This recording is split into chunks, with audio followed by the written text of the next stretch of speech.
Here with Daniel Vettori of the Barbados Royals. Daniel, before we get started, maybe give us a bit of a rundown of where things are at the moment after 6 games.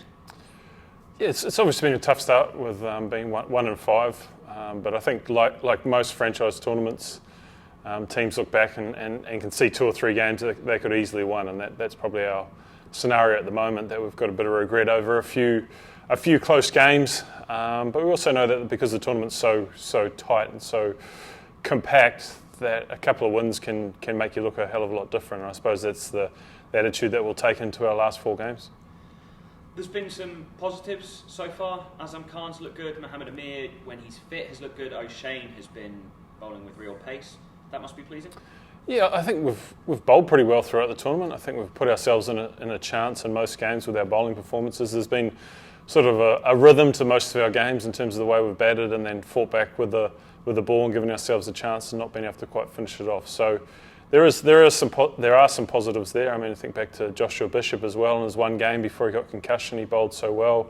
Mohamed Amir's been really good. O'Shane, Jake Lintop when he's come back into the team, and Azam Khan, a batsman who I hadn't seen a lot of before this tournament, has been nothing but impressive. It's almost now or never for the Royals at this point of the season. What's been the most challenging thing for your team this season, and what do you think you need to do differently to start stringing some wins together?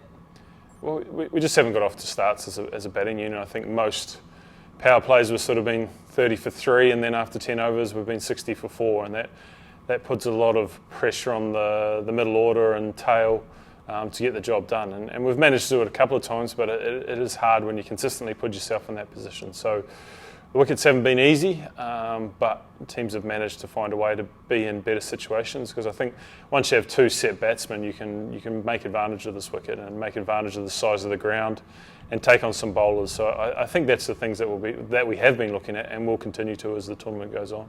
Slightly different role for Glenn Phillips than what we've seen before in the CPL, coming in the middle order, almost playing that anchor role, trying to hold things together. Is that something you think's gone well?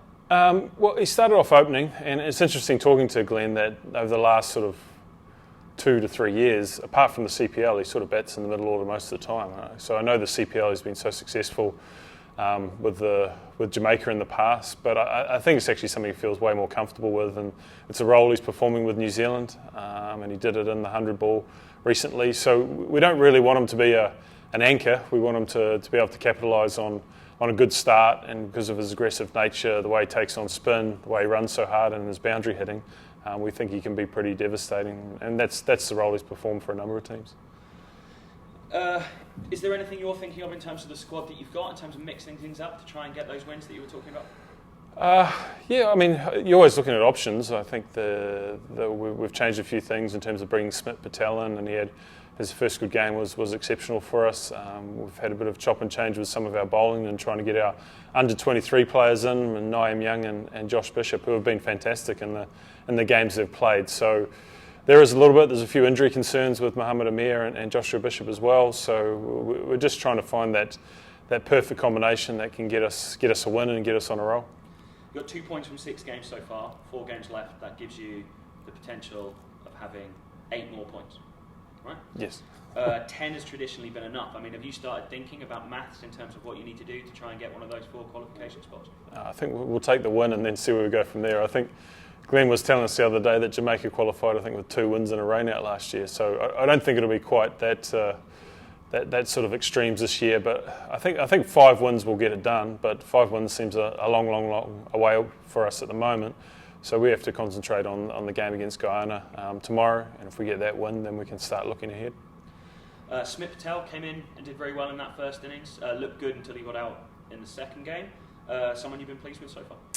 Yeah, he's impressive. I knew him from back in sort of IPL days. I remember scouting him within the auction and seeing his sort of career rise. And now that he's taken the opportunity to become sort of naturalised, I think, with the USA, he's still an exceptionally hard worker, and you still see that talent. You can see why he played for India under-19s, and you can see why IPL teams are looking at him because of that talent. So I think there's the opportunity to be a CPL regular, and hopefully it's with Barbados. And then from your point of view, in terms of where the team are, how are things within the camp, I suppose is the question I'm asking. Obviously, not been the easiest start for you guys. A couple of close losses.